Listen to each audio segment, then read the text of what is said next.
Hi, my name's Phil. I like to talk about politics, and in this video I'm going to add my own perspective to a view expressed in an opinion piece on the problem that the Conservatives could cause the Labour Party when it comes to the prospect of a Brexit deal. But first, if you'd like to be notified of daily news and politics, please subscribe to the channel and click the bell notification icon. So, this is quite an interesting, this one. I'm not actually going to agree with the opinion piece, but it's very interesting, but I shall come to that.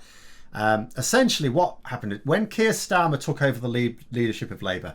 See, I was expecting some interesting times ahead over the wrangling over Brexit talks, but not a bit of it. And I said at the time that Starmer's strategy, once he explained it, was the correct one. His strategy of not really talking about Brexit directly. Now, Labour they are through other avenues, but when it comes to Prime Minister's questions, when he's facing off against Boris Johnson, he don't say a word about it. And the problem is, for those like myself who might like Brexit, we might have wanted Brexit to be front and centre of the political discourse this year, and it hasn't been. For a leader of the opposition, the trick to forming a government is to look strong when you have no actual power, as is the case with Boris Johnson having his majority. It was a little bit different in the last parliament, where it was a bit of a hung parliament. You had limited power. You could work cross-party. With a large majority in Johnson's pocket, it's less easy to do that. Now, if Starmer had kicked up a fuss about the moronic way in which this year's Brexit preparations had been handled, it would have played very well to the pro-EU crowd, sure, and maybe even some Brexit-leaning Labour supporters who would at least cotton onto the, yeah, well, we want Brexit, but we don't want it messed up. But not at all to the people that Starmer still needs to attract in order to win in 2024. And in addition, Boris Johnson would love it. This is not something where Keir Starmer would get a few Tory MPs on his side. All of them have committed to not just Brexit, but Boris Johnson's Brexit. They would all form a wall together. It's a topic that will unify the Conservative Party. Maybe not next year, but this year.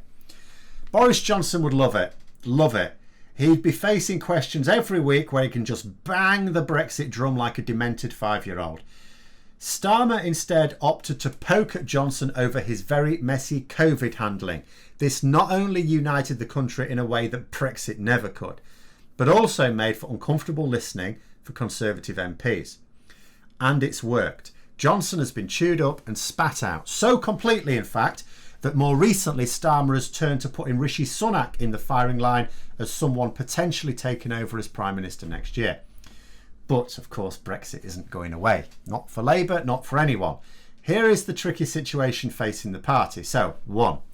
At some point Boris Johnson has to agree a deal. I don't know whether it will be this month, next year, whatever.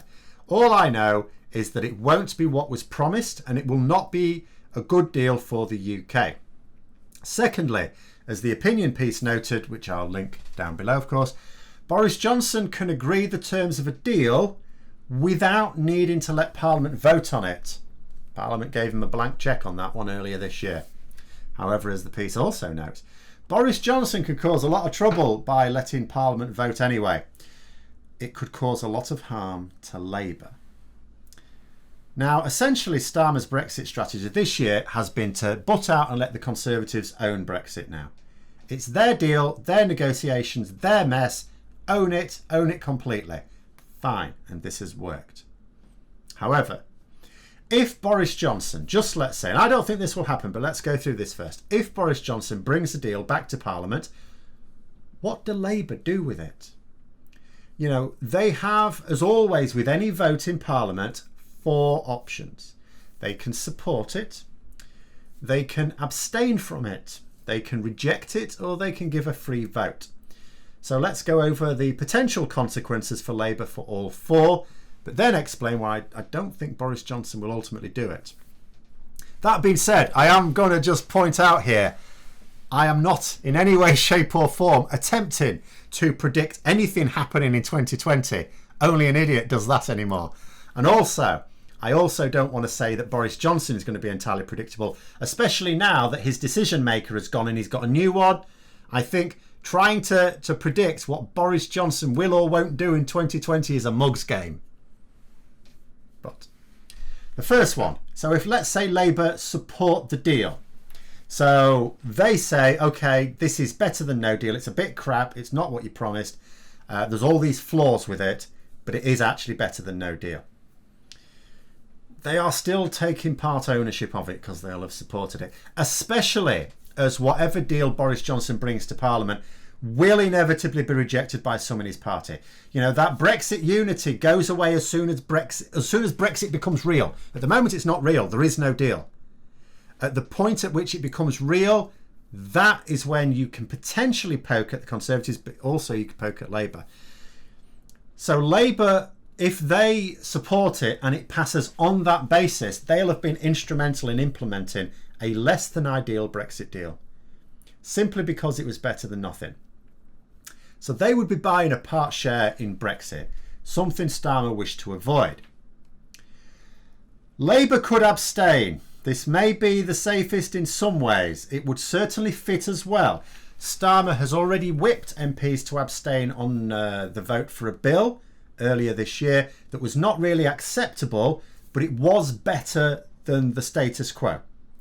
Now, applying the same logic, he could seek to abstain. Problem is that abstaining is a little bit weak. You know, if you do it too many times, you run the risk of making it look like you don't want to tackle difficult decisions. And this vote would be a big one with a huge public profile. The last one, not so much of a big public profile. It may still be the choice to make as the least damaging, but it's not going to be a good look. It would be damaging. 3, Labour could reject it, as it's not the deal that they were promised or could have had. Few problems with this. 1, Boris Johnson likes to poke at Starmer as being undemocratic. Oh, he opposed Brexit, but Brexit was the will of the people. He doesn't respect the people's vote. You know, that sort of thing. The second thing is, the danger is absolutely obvious. Labour can then be blamed for inflicting a no-deal Brexit on the country. Now, you may be thinking at this point, hang on a minute, the Conservatives have got a majority. It doesn't matter how Labour vote. If all the Conservative MPs support it, it goes through. So Labour can't actually consign this thing to failure and inflict a no-deal Brexit on the country. You know, but there's form on this. Last year, try and remember, Theresa May, when she was trying to get her withdrawal agreement through Parliament and constantly failing, kept blaming Labour for it. Kept saying, oh, if you would just vote for it, then it would go through. We wouldn't have all this can kicking.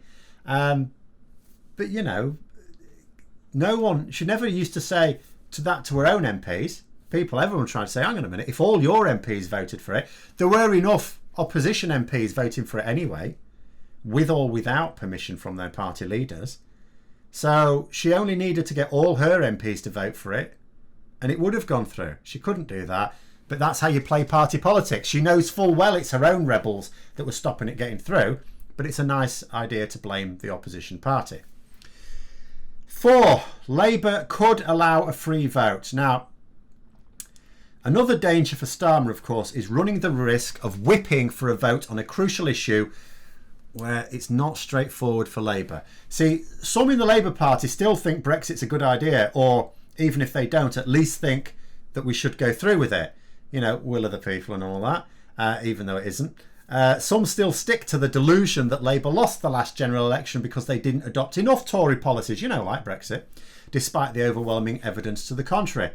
In other words, however Starmer decides to whip his MPs, he runs the risk of a significant number of rebels voting the other way. Not just a few.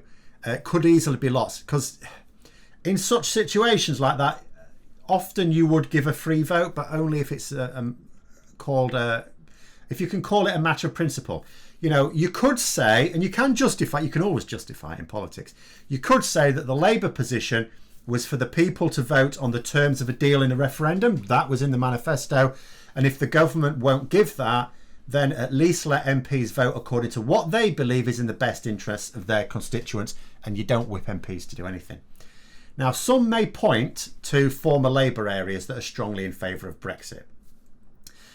So obviously, if you whip those MPs to vote, you know, against the deal, looks a bit bad. Now, according to polling, That's not the case, by the way, to the same extent. More recently, polling these so-called strong Brexit areas, not so strong on Brexit. In fact, there is now no region of the UK still in favour of Brexit. Of course, there are still pockets, however, and some Labour MPs are the MPs of those pockets. So allowing MPs to vote according to those local... Because remember, there's plenty of Labour areas as well that are very anti-Brexit. So allowing them to make a local decision could be a desperate option, but it could be one you can justify. But as with abstaining, if not more so, it runs the risk of making the leadership look weak on an important issue. So none of the options would be good. None of the options would be good. It would be an absolute nightmare for the Labour leadership. And looked at it from that perspective, you can say, well, of course, Boris Johnson's going to do it. Of course, he's going to play silly buggers and bring it in for a vote. But here's why I'm not so sure. Because when you look at it then from a Conservative point of view, it looks just as dangerous, if not more so. More so. Because ultimately, however Keir Starmer decides to handle it, his MPs eventually will move on for it. Everyone will know it's not really Starmer was put in that position. He hasn't been able to decide any Brexit policies at all. People understand that in the country, in the party. Even if they may not be happy initially with the decision he makes. Very different matter for the Conservatives. You know, let's say there's enough opposition in Johnson's own party that it needs Labour votes to pass it.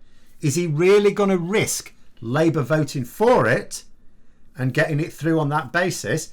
Because the hardline Brexiteers in the Conservative Party who don't want the deal will be absolutely enraged because they will see it as Johnson has forced the deal on them by working with the opposition. Now, bear in mind, both Johnson and May could have done that last year. Easily. If they'd have worked with opposition parties, they could have come up with a much closer withdrawal agreement that envisaged a much closer relationship with the EU, including remaining in the customs union. And that would have passed Parliament. That would have gone through. They refused to do so because it would split the party if they'd have done it. Because those hardline Brexiteers do not care about party unity. They will split the party to get what they want. Why run the risk of having the deal only pass on the strength of Labour votes to cause initial political damage to Labour, which will be forgotten, and then triggering a civil war in your own party? So it's an interesting notion, and it also highlights the fact that Brexit is still going to be a very spiky issue for Labour. It is not one that they will be relishing taking on, which, as I say, is disappointing. I would like Labour to be in a strong position to take it on next year, but I also know they're not going to be. So it will be interesting to see how it plays. But those are my thoughts on that one. I think Boris Johnson would be absolutely insane to try and do that. But then I do think Boris Johnson is absolutely insane. So who knows? But those are my thoughts. Let me know yours in the comments below. Hope you found the video interesting. If you did, don't forget to click the like button. And if you'd like to support the channel further, please also click the Patreon link for details. And until next time, I'll see you later.